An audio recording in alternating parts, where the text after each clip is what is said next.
కుమార్ గారు, ఇప్పుడు cold బెల్ట్లో activities అన్నీ కూడా పార్టీ వ్యవహారాలన్నీ కూడా కవిత గారు చూసేవారు. అయితే లేటెస్ట్గా ఇప్పుడు తెలంగాణ బొగ్గు గని కార్మికుల సంఘం ఏదైతే ఉందో బీఆర్ఎస్కి అనుబంధంగా దానికి కొప్పుల ఈశ్వర్ని నియమించారు చైర్మన్గా. అంటే అంతకుముందు కవిత గారి కనుసన్నల్లోనే ఇవన్నీ జరిగేది. అంటే కవిత గారికి కేటీఆర్ గారికి కొంత గ్యాప్ ఉంది అనేది కొంతకాలంగా ప్రచారం జరుగుతోంది. అంటే ఈ పవర్ స్ట్రగుల్ వీళ్ళిద్దరి మధ్య జరుగుతుందంటారా? డెఫినెట్లీ వాళ్ళకి పడదండి. కుటుంబంతో చాలా సన్నిహితంగా ఉన్నా. మీకు జ్ఞాపకం ఉంటే నేను ఫస్ట్లో చెప్పాను మీకు, 2007లో ఎప్పుడైతే రిటర్న్ వచ్చి 2009 ఎలక్షన్స్లో చేద్దామనుకున్నారో ఇద్దరు కూడా ఎమ్మెల్యే వేద్దాం అనుకున్నారు. ఒక ఆయన ఎంపీ వేద్దాం అనుకున్నాడు కేటీఆర్, ఈ అమ్మాయి ఎమ్మెల్యే వేద్దాం. ఎక్కడి నుంచి? అప్పుడు ఆయన కరీంనగర్ నుంచి ఎంపీ అడిగాడు, ఈ అమ్మాయి ఏమో సిద్దిపేట నుంచి అక్కడెక్కడ వీలైతే అక్కడ తను ఎమ్మెల్యే వేద్దామని అనుకుంది. అప్పుడు ఇద్దరు అప్లికేషన్ పెట్టుకున్నారు, అంటే రిక్వెస్ట్ చేశారు వాళ్ళ ఫాదర్ని. నన్ను కూడా అడిగారు, అమెరికా నుంచి వచ్చిన అప్పుడు వచ్చారు, అప్పుడే 1 year కూడా కాలేదు. యాక్టివ్గా పార్టీలు చేరుకుంటూ మాకు పోస్టులు కావాలని అడిగితే నేను అందులో క్రియాశీలకంగా ఉన్నా. General secretary of the party, very close associate of KCR. నన్ను కూడా అడిగారు ఇద్దరు, మీరు కూడా రికమెండ్ చేయండి మా ఇద్దరికి అంటే, నేను ఇద్దరు అడగద్దు, అసలే ఉద్యమ పార్టీ అంటున్నాం కాబట్టి ఇక్కడ కుటుంబ పార్టీ అయిపోద్దని ఒక అపప్రద వస్తుంది. ఇద్దరిలో వాళ్ళు డిసైడ్ చేసుకోండి, నేను చెప్పడానికి ఏమని చెప్తాను కానీ బట్ అతన్ని మీరు ఇబ్బందిలో పెట్టినట్టే అన్న కేసీఆర్ అంటే. వాళ్ళు ఏమనుకున్నా తెలియదు. వారం తర్వాత నాకు కవిత కలిసి అంకుల్ డిసైడ్ అయిపోయింది మా ఇద్దరి మధ్య, ఆయనే ఉంటాడు అన్ననే, నేను ఉండట్లేదు విధంగా చేసుకున్నాను. తర్వాత మేము ఆయనకు సూచించాం, నువ్వు ఎంపీగా పోతే డిపాజిట్ రాదు, సిరిసిల్ల పోతే బెటర్ అని కేసీఆర్ అన్నాడు. నేను ఇచ్చిన సర్వే రిపోర్ట్ బేస్ చేసుకొని. సో అది ఆయన నిజంగానే ఆ సర్వే అంతా చదివాడు, ఓకే ఓకే అనుకున్నాడు. కేసీఆర్ మార్చేతని సిరిసిల్ల పంపాడు. నిజంగా కరీంనగర్ నుంచి పోటీ చేసినటువంటి బోయినపల్లి వినోద్ గారికి 3rd place వచ్చింది. నిజంగా పోటీ చేసి ఉంటే ఓడిపోయి ఉండేవాడు. సో అక్కడ గెలిచాడు, బొటాబొటి 150-200 ఓట్లతోనే గెలిచాడు. సో అప్పుడు నేనేమంటే ఇదంతా ఉన్నప్పుడు ఎందుకు చెప్తున్నా అంటే, అప్పటి నుంచి కూడా వీళ్ళిద్దరికి పడదు, ఇద్దరి మధ్య ఆ వైరుధ్యం ఉండేది.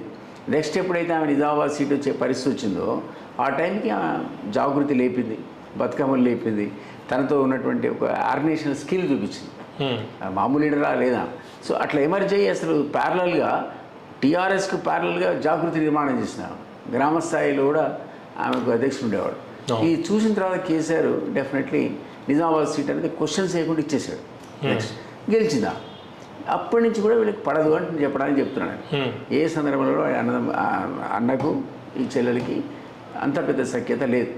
ఊరికే బయట జనం కోసం ఫోటోలు దిగి ఉండొచ్చు కానీ but their relations are not that cordial. ఈ కారణం చేత తర్వాత మనమే చూసాం కదా, ఆమె లెటర్స్ 8 రాసా అనటం మనకు కూడా తెలియదు. అసలు తండ్రికి ఉత్తరాలు రాయడం ఏంటి, చుట్టూ దయ్యాలు, తర్వాత చుట్టూ నాడంతా దయ్యాలని అంటే ఏంటి. ఆ కుటుంబంలో అది మనకు కనపడైనటువంటి ఒక విభేదాలు ఉన్నాయి, మనకు చాలా క్లియర్గా తెలిసింది ఇద్దరి మధ్య జరుగుతున్నటువంటి మీరు కోల్డ్ వార్ అనే వాటి చూస్తే.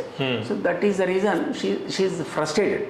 ఎందుకంటే తనకు జైలుకు పోయే సందర్భంలో వీళ్ళు సరిగ్గా ఆ ఇష్యూని ట్యాకిల్ చేయలేదని అనుకోవడం.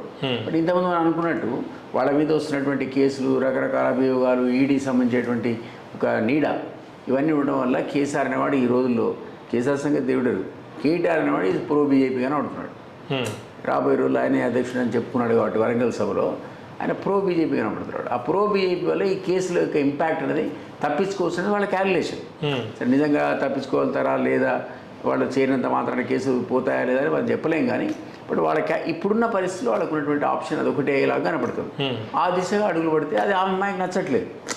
ఆమె పక్కకి తొలగిస్తే కానీ వాళ్ళకి ఇంకా తేలిక దానివల్ల కనపడుతుంది కదా, ఆమె అంటుంది కదా ఒక ప్రయత్నం జరిగింది బీజేపీ పోదామని అని లెటర్లో రాసినంత అదే. సో ఆమెకి అది కూడా నచ్చట్లేదు. ఆమె లాజిక్ ఆమెకు ఉంటుంది. ఇప్పుడు ఆమెనే పార్టీ పెడుతుందని రూమర్స్ ఉన్నాయి. సో ఇన్ని రకాల వైరుధ్యాలు ఇంతమంది అన్న 3 పొలిటికల్ పార్టీకి 3 రకాల దెబ్బలు తగిలాయి.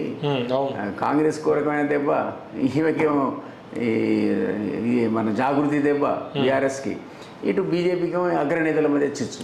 ఇవన్నీ కూడా అంటే దిలీప్ కుమార్ గారు, మీరు కేసీఆర్ గారికి అంత దగ్గరగా ఉన్నారు, సెక్రటరీగా చేశారు, చాలా ముఖ్యమైన ఘటనలో ముఖ్యమైన ఇన్సిడెంట్స్లో మీరే దగ్గర ఉన్నారు, పార్టీకి ఉద్యమం టైం దగ్గర నుంచి మీరు కొనసాగారు.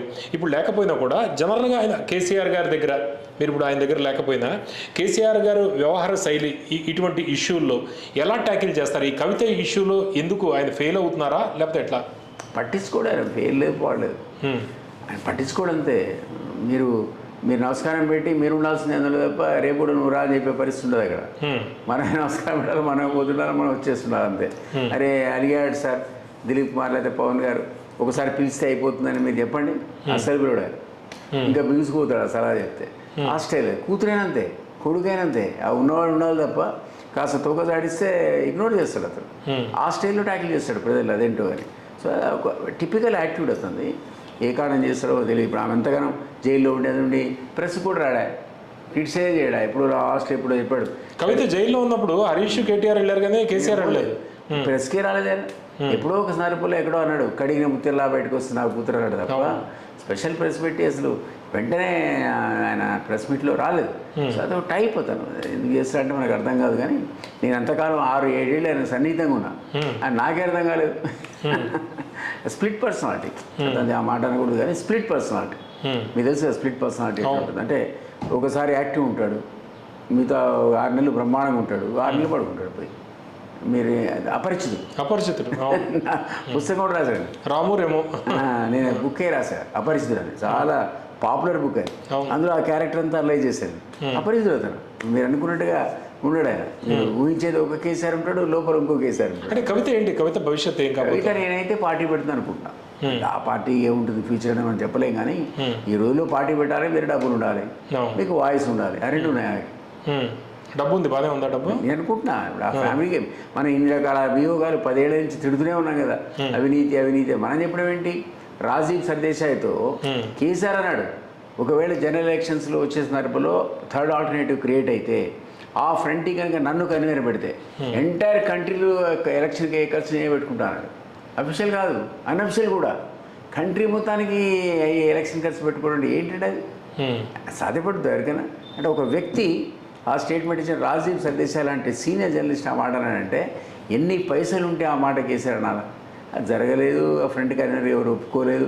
ఆయన ఆశలన్నీ అడియాసలు అయిపోయినాయి. కవిత విషయంలో మామూలుగా స్టార్టింగ్లో ఎలా ఉండేది, ఆవిడ ఆస్తులు ఎలా ఉండేవి అంటే మీరు చూస్తుంటారు కదండి దగ్గరగా. దానిపై కామెంట్ ఇస్తే మనకు బాగుండదు కానీ బట్ ఒకటి ఏంటంటే ఇప్పటికీ చాలా మార్పు వచ్చింది. వాళ్ళు ఒక్కళ్ళే కాదండి, ఇప్పుడు కేసీఆర్ కానీ, కేటీఆర్ కానీ, కవిత కానీ, హరీష్ కానీ, ఇతర ఎమ్మెల్యేలు ఆ పార్టీలో ఉన్న వాళ్ళందరూ కూడా నా మాట అనకూడదు కానీ మీరే తీయండి.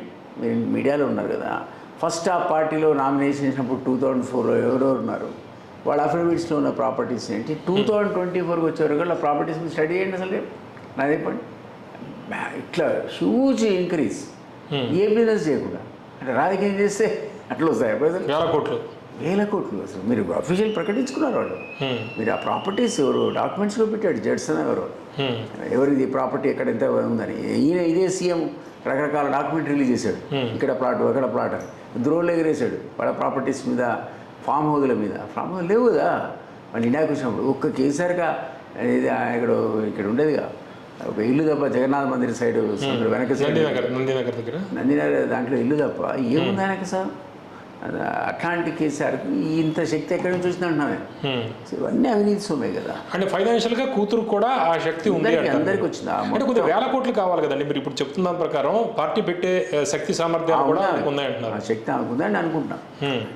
She to say that. కానీ పొలిటికల్ పార్టీస్ నడపడం అంత ఈజీ కాదు. ఓకే, అంటే నడపడం సంగతి ఇవ్వడరు, అయ్యే ఖర్చు అంతా నేనే పెట్టుకుంటానని ఎట్లా వస్తుందండి?